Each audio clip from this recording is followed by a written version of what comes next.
अस्सलाम वालेकुम, मैं हूं डॉक्टर इरफान अहमद। आप सबको खुश आमदीद। इस वीडियो में मेरे साथ मोहम्मद उस्मान है। हमारे पास आए हैं कि इनके घुटने की दर्द है, 3 माह हो गए हैं, दर्द में बेहतरी नहीं आ रही। इन्होंने हाजी पे जाना है, ये आज हमारे पास तशरीफ लाए हैं। हमें आपके सामने से पूछेंगे कि इनका मसला क्या है और फिर आपको ये बताएंगे कि इस मसले का हल क्या है। ये देखिए नाजरीन, हमारी ये कोशिश होती है कि आपके सामने कॉमन इश्यूज को लेके आए, ऐसे इश्यूज जो हर दूसरे बंदे को फेस करने पड़ सकते हैं। हमारी हमेशा ख्वाहिश होती है कि आप इन वीडियोस को पूरा फॉलो किया करें, पूरा देखा करें, ताकि मुकम्मल इलाज घर पे पॉसिबल है। तो सबसे पहले हम उस्मान से पूछते हैं। उस्मान, आप बताइए हुआ क्या था? जी, मैं फिजिकल एक्टिविटी कर रहा था, कोई एक्सरसाइज वगैरह लाइट सी। हाँ, कोई मतलब आपने बता रहे थे ऑफिस में थे और कोई जंपिंग हाँ जैक की है? जी, जंपिंग वगैरह कर रहा था। उसके बाद मैं कहीं गया हूँ तो बैठने लगा हूँ। हाँ। बैठते हुए ना एकदम से मेरी नी पे ना कड़क की आवाज़ आई। ठीक है। तो उस दिन तो मेरे पेन नहीं हुई, लेकिन वेरी नेक्स्ट डे जो है वो पेन जो है बढ़नी शुरू हो गई। और पेन ही आई थी या कुछ स्वेलिंग भी आ गई थी? हाँ, पेन के साथ साथ स्वेलिंग भी। स्वेलिंग कहाँ पे आई थी? ये इस साइड पे नी के ऊपर ही थी ओवरऑल। ठीक है। अच्छा नाज़रीन, यहाँ पे ये बड़ा इंपॉर्टेंट सवाल है, क्योंकि अक्सर लोग वॉशरूम में जाते हैं, उसके बैठ के उठने लगते हैं तो कड़क की आवाज़ आती है। कई दफ़ा कहीं फोती में गए हैं, बैठ के उठने कड़क की आवाज़ आ जाती है, तो फिर लोग कंफ्यूज हो जाते हैं। उस्मान के केस में बड़ी टिपिकल स्टोरी है कि ये थोड़ा सा फिटनेस क्रेजी हुए, ऑफिस में बैठे हुए थे, जंपिंग जैक किए, थोड़ी एक्सरसाइज की, उसके बाद जब ये बैठने लगे तो उसके बाद जो कड़क की आवाज़, अब जो कड़क है, जो क्लिक है, वो बड़ा इंपॉर्टेंट है कि आवाज़ कहाँ से आई। ये तो देखिए, ऐसी क्लिक की आवाज 2 जगहों से आ सकती है। सबसे पहले आपका जो घुटना है नी बैंड के लिए, ये सामने चपनी है।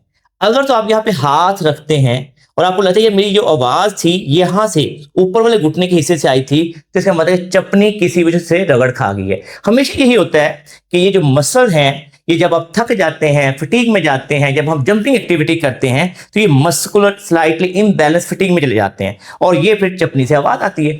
अच्छा, इसकी जो आवाज होती है, इसकी जो पेन होती है, यूजली अगले दिन सुबह जब सो के उठेंगे आपको लगेगा घुटने के सामने वाला हिस्सा सूजा हुआ। तो दूसरी क्लिक की आवाज होती है, वो आती है जाइंट के अंदर से। अब जाइंट के अंदर से जो आती है वो मीडियल मेनिस्कस की या लेटरल मेनिस्कस की होती है। लेकिन ज्यादा हमने ये देखा है कि ये जो स्पोर्ट्स खेलते हैं, जिम करते हैं, उस वक्त ये आवाज आती है, उस वक्त वो ट्विस्ट होता है जो आवाज आती है। तो लिहाजा जो उस्मान के केस में आवाज आई, जो मेरा मानना है कि ये पेटल्लो फेमरल की वजह से आई। पेटल्लो फेमरल का जो सबसे बड़ा मसला ये होता है कि ये स्लो हीलिंग करता है। बंदा ज़ाहिर लगता है मैं ठीक भी हूँ, बेहतर भी हूँ, लेकिन वो चंद दिन के बाद दोबारा से कोशिश करता है, फिर स्वेलिंग आ जाती है और वो बेचारा कंफ्यूज रहता है और इसलिए ठीक नहीं हो रहा था। ये देखिए कि ये ज़ाहिर छोटा मसला होता है, लेकिन इसकी हीलिंग स्लो होती है। क्योंकि होता क्या है कि जो चपनी है, उसके नीचे जो कार्टिलेज है, वो थोड़ी रब कर जाती है, रगड़ खा जाती है, और इसीलिए जब ज़्यादा देर बैठेंगे फिर स्वेलिंग आ जाएगी, ज़्यादा देर बैठेंगे, ज़्यादा खड़े होंगे, ज़्यादा चल लेंगे, उसके बाद थोड़ी स्वेलिंग आ जाएगी। तो इंसान कंफ्यूज चलता रहता है। इसीलिए ये वीडियो बनाने का मकसद ये है कि अगर आपको भी पेटल्लो फेमरल पेन है, इस वीडियो में जो हम आपको गाइडलाइन देंगे कि बेस्ट गाइडलाइंस क्या हैं ऐसी इंजरी को डील करने के लिए, वो ना सिर्फ उस्मान के लिए हेल्पफुल होंगी, बल्कि बहुत सारे ऐसे लोग जिनको इस तरह की इंजरीज होती हैं वो घर पे ही डील कर सकें। घुटने के दर्द का इलाज या ट्रीटमेंट से पहले मैं आपको ये समझाना चाहूंगा कि आप लोग घर में कैसे डिफरेंशिएट कर सकेंगे कि ये पेटल्लो फेमरल की पेन है या आपकी मेनिस्कस की पेन है। ये बड़ा इंपॉर्टेंट है। सबसे पहले ये देखिए, जब भी आपको चोट लगेगी तो आपको पूरा घुटने में दर्द होगी। उस वक्त आपको नहीं समझ आएगी कि ये दर्द कहाँ से आ रही है। नॉर्मली 2-3 हफ्ते जब गुजर जाते हैं फिर समझ आना शुरू हो जाती है कि ये मेरी दर्द कहाँ से। सबसे पहले जो पेटल्लो फेमरल की पेन है, जो घुटने के सामने वाले हिस्से की दर्द है, वो आप अपना हाथ रखेंगे तो आपके पूरे हाथ के नीचे ही दर्द आएगी। तो लिहाजा ये आपका पहला साइन होगा।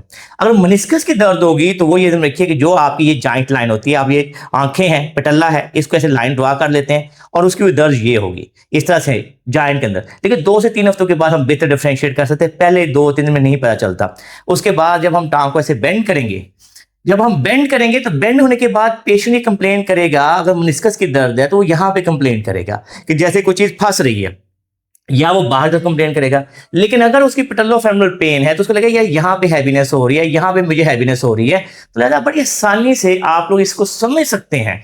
ये देखिए कि घुटने की दर्द के बाद आपको ये पता होना चाहिए कि मेरे टिश्यू की कौन सी इंजरी है, तभी तो आप रिहैब कर सकेंगे, वरना आप कंफ्यूज होते रहेंगे और आपकी रिकवरी स्लो हो जाएगी। आइए वीडियो के नेक्स्ट पार्ट तरफ, जहां पे हम पेटल्लो फेमरल के बाद जो इंजरी हुई है इस शहजादे को, उसको कैसे डील करेगा ये घर, और कैसे आराम से इंशाल्लाह ये हज पे जाएगा और पूरी तवज्जो से अपने हज की तमाम जो इबादत के हिस्से हैं वो मुकम्मल कर पाएगा। नंबर 1 टिप ये दिन में रखिए कि सबसे इंपॉर्टेंट चीज है कि इसकी स्वेलिंग को हमने जितनी जल्दी नीचे लाएंगे, उसके लिए सबसे पहले हमने ओपन पटल्ला सपोर्ट, जब हमने वॉक करनी है ओपन पटल्ला सपोर्ट लगाना, उसकी तस्वीर नाज़रीन यहाँ पे लगी हुई है, वो आपने लाजमी पहननी है। वॉक करते हुए, ट्रैवल करते हुए लगी होगी, ताकि यहाँ पे आपको एक कंप्रेशन रहेगा और यहाँ पे स्वेलिंग नहीं बढ़ेगी। नंबर 2, आपने लाजमी तौर पे यहाँ पे दिन में 2 से 3 दफ़ा आइसिंग करनी। तो आप ये देखेंगे स्वेलिंग यहाँ बढ़ती है आपकी, ठीक है, यहाँ पे आके फिर ऐसे ऊपर की तरफ जाना शुरू हो जाती है। आपने 1 मिनट के लिए ठंडी टकोर करनी है, फिर हटा देना है, 1 मिनट के लिए करनी है। इसको 10 से 15 मिनट दिन में 3 दफ़ा लाजमी करना है, ताकि हमें स्वेलिंग को कंट्रोल करना है। नंबर 3, लेटो बेटा, लेटो। आपने इस तरह लेट के टांग को ऊंचा करना समान, और 2 तकिए रख लेने दिन में गाहे बगाहे, ताकि यहां से स्वेलिंग नीचे जानी चाहिए। तो पहला जो टिप है स्वेलिंग पे हमने प्राइमरी फोकस है, स्वेलिंग जो हमारी जो है अगले 2 हफ्तों में मुकम्मल खत्म हो जानी चाहिए। अब नंबर 4 टिप, आपने घर वालों के साथ फैमिली मेंबर से कहना है वो टांग यहाँ पे रख लें, और अपने हाथों के साथ थोड़ा आयलिंग करते हुए यहाँ से प्रेशर दें, ताकि ये जो स्वेलिंग इकट्ठी हुई है वो निकल जाए। बहुत सिंपल और सादा टेक्निक है, इससे आपकी स्वेलिंग 5-6 मिनट के अंदर ही बेहतर हो जाती है। ये जो प्रेशर पॉइंट है इनको आपने करना है, ठीक है। तो स्वेलिंग खत्म करेंगे तो हमारा मसला हल होगा। आपने किसी भी सूरत में सिटिंग जो है वो 30 से 45 मिनट्स इन वन गो नहीं करनी। आपने कोशिश करना 30 से 45 मिनट उठ के चल लेना है। उसके बाद कोशिश करना कि आप अपने ऑफिस में बैठे हुए हैं, दूसरी कुर्सी के ऊपर टांग रखें, एलिवेट करें, तो ये स्वेलिंग ना गई तो फिर आपके लिए बड़ा मसला हो जाना, ठीक है। तो सबसे पहले स्वेलिंग को ठीक करना है। अब वीडियो के सेकंड पार्ट तरफ चलते हैं, यहां पे मैं इसको बताऊंगा कि मसल को स्ट्रॉन्ग कैसे करते हैं। टिप नंबर 2, वो 2 बेसिक और बुनियादी एक्सरसाइजेज हैं जो करना बहुत जरूरी है। अक्सर लोग इसी में गलती करते हैं, उनका फ्रंट जो क्वाड्रिसेप मसल हैं वो वीक हो जाते हैं, वो साइलेंट हो जाते हैं, वो इनहिबिशन में चले जाते हैं। इस वीडियो के अंदर मैं आपको 2 एक्सरसाइज दूंगा, क्योंकि पेटेलो-फेमरल के ऊपर मेरी बहुत से यूट्यूब पे वीडियोस पड़ी हुई हैं, उनका लिंक पड़ा हुआ है, आप उसके साथ यहाँ पे मिल जाएगा, थंबनेल भी मिल जाएंगे, उनको विजिट कर लीजिएगा। लेकिन इस वीडियो के अंदर सिर्फ 2 एक्सरसाइज बताऊंगा जो राइट आफ्टर पेटेलो-फेमरल इंजरी या पेन के बाद आपको लाजमी करनी है। कोई भी घुटने की इंजरी करनी चाहिए। सबसे पहले आप लॉन्ग सिटिंग में बैठ जाएं। लॉन्ग सिटिंग में बैठ के आपने ये बॉडी को बिल्कुल रिलैक्स छोड़ें और पूरा दिमाग फोकस रखें कि मैंने फ्रंट थाई मसल टाइट करना। टाइट करें मसल को, छोड़िए, मसल टाइट करिए, छोड़िए। ये है इसकी गुड साइड। उसके बाद फिर आइएगा बैड साइड, जहां भी इंजरी हुई है, मसल टाइट करो, वेरी गुड, छोड़ो, मसल टाइट करो। तो ये इसको हम कहते हैं क्वाड एक्टिवेशन। सबसे ज्यादा लोग यही गलती करते हैं कि क्वाड्स एक्टिवेट नहीं होते, उनकी दर्दें 3 माह 6 माह साल में नहीं जाती। तो लिहाजा ये नंबर 1 एक्सरसाइज है, इसको 10/2 10/3 रेपिटेशन राइट आफ्टर इंजरी 1-2 दिन के बाद शुरू कर देना चाहिए, और ये आपकी हमेशा बुनियादी एक्सरसाइज रहेगी। नंबर 2, पाँव खींचना है, घुटना नीचे प्रेस करना है, दबाएं नीचे को, पाँव खींचे, टांग को सीधा आसमान ऊपर उठाइए। ऐसे जब अपने टांग उठानी है तो बिल्कुल एक रॉड की तरह उठानी है और 5 तक काउंट करना है, ठीक है। 10/2 रेपिटेशन के साथ दिन में 3 से 4 दफा करना है। एंड नंबर 3, हमेशा अपने काफ को लाजमी स्ट्रेच करना है, क्योंकि होता है कि यहाँ पे स्वेलिंग बढ़ती है, थोड़े दिन के बाद ढीला छोड़ेगा, ढीला छोड़िएगा, ऐसे टांग में खम आ जाता है। तो लिहाजा उसको सीधा करना, पाँव खींचना, क्वाड्रिसेप्स को स्ट्रेच करना, और ये जेंटल, ताकि पेनफुल ना हो, ताकि आपकी टांग बिल्कुल सीधी हो जाए। ये 2 से 3 एक्सरसाइजेस लाजमी पेटेलो-फेमरल या नी पेन वाला पेशेंट करे, ताकि नी के अराउंड जो है मसल एक्टिवेट रहेंगे और उसकी रिकवरी ज्यादा फास्ट होगी। पेटेलो-फेमरल के बाद सबसे बड़ा मसला क्या होता है? लोगों की थोड़ी सी स्वेलिंग होती है, लोग खेल लेते हैं, फिर स्वेलिंग बढ़ जाती है। लोगों की थोड़ी सी स्वेलिंग कम होती है, सीढ़ियां चढ़ जाते हैं, फिर स्वेलिंग बढ़ जाती है। लोग थोड़ी सी वॉक ज्यादा कर लेते हैं, फिर स्वेलिंग बढ़ जाती है। तो यानी कि ये समझ लीजिए 4 स्टेप आगे जाते हैं और फिर 2 स्टेप पीछे लग जाते हैं, तो बंदा कंफ्यूज रहता है, परेशान रहता है। ऐसे में आपके पास क्या क्राइटेरिया है कि आप सही तरीके से प्रोग्रेस आगे से आगे जाए, पीछे गिर ना लगे? नंबर 1, जो अपनी वॉक है वो आपने समझनी है कि मैंने घर के अंदर, आप मेरी बहुत से यूट्यूब वीडियो भी देखेंगे कि मतलब बैकवर्ड वॉक करें। आपने एक जगह मुतय्यन कर ले, वहां पे 5 से 6 मिनट की बैकवर्ड वॉक करें, 10 मिनट की फॉरवर्ड वॉक, 5 मिनट की बैकवर्ड वॉक, 10 मिनट की फॉरवर्ड वॉक। जब ये पहले 2 हफ्ते करते हैं तो स्वेलिंग बड़ी जल्दी तरीके से खत्म होती है। बकाया जो मैंने गाइडलाइन दी है उनको फॉलो करते हैं, आपकी स्वेलिंग निल हो गई है, 0 हो गई है।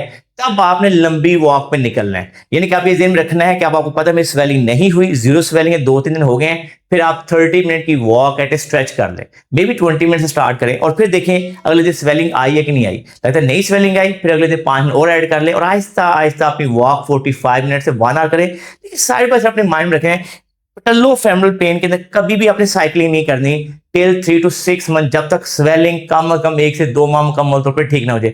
कभी भी आपने क्वाड्रिसेप्स, ये फ्रंट मशीन होती है जिम के ऊपर जाकर, वो नहीं करनी क्योंकि चपनी के ऊपर बहुत ज्यादा लोड पड़ता है, फिर स्वेलिंग बढ़ जाती है।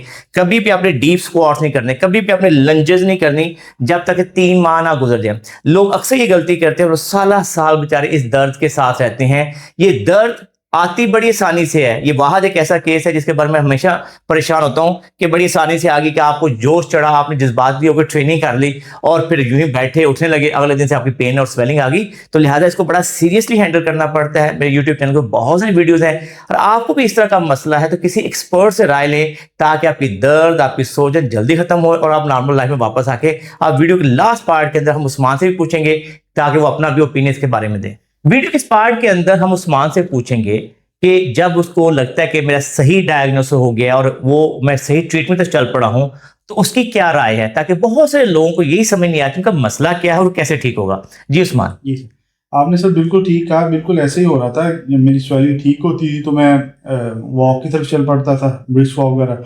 फिर वो अगले दिन नेक्स्ट डे जो था वो दोबारा जो है वो स्वेलिंग शुरू हो जाती थी। या साइकिलिंग पे चला जाता था तो दोबारा स्वेलिंग हो जाती थी। यानी कभी ठीक होगी फिर दोबारा हो गई। वही था। तो मैंने पहले भी 2-3 डॉक्टर साहब चेक करवाया था। वो कह रहे थे मनिस्कस का इशू है। अब आपने ये बताया है तो अब मुझे क्लैरिटी हुई है कि डायग्नोज जो है ठीक हो गया। ये इंशाल्लाह मैं अभी एक्सरसाइज वगैरह करूंगा तो होपफुली इंशाल्लाह ये डेफिनेटली आप हज बड़े तसल्ली से करेंगे, इबादत तसल्ली से करेंगे क्योंकि इसके अंदर इंपॉर्टेंट चीज जो पटेलो फैमिली के अंदर सही डायग्नोसिस है। क्योंकि अक्सर लोग इसको लाइट लेते हैं, डायग्नोसिस का सही नहीं बनाते और इसको लाइट लेने की वजह से बंदा स्वेलिंग पेन, डिस्कम्फर्ट, रात को डिस्टर्ब हो रहता है, ज़हनी तौर पे अपसेट हो रहता है और बंदे को समझ नहीं आ रही होती। हालांकि मैं यही कहता हूँ तो गोडे का सबसे लगता है यही कि आसान मसला है लेकिन सबसे तंग करने वाला मसला है। ठीक है, तो नाज़रीन मैं उम्मीद करता हूँ कि पटेलो फेमरल के ऊपर आपको ये वीडियो पसंद आई होगा। आप नी पेन के ऊपर चाहते हैं और बहुत सारी वीडियो देखना तो यूट्यूब चैनल के ऊपर हमारी बहुत सारी वीडियोस पड़ी हुई हैं। मैं उम्मीद करता हूँ कि आप इस वीडियो को लाइक और शेयर करेंगे। अल्लाह हाफिज़।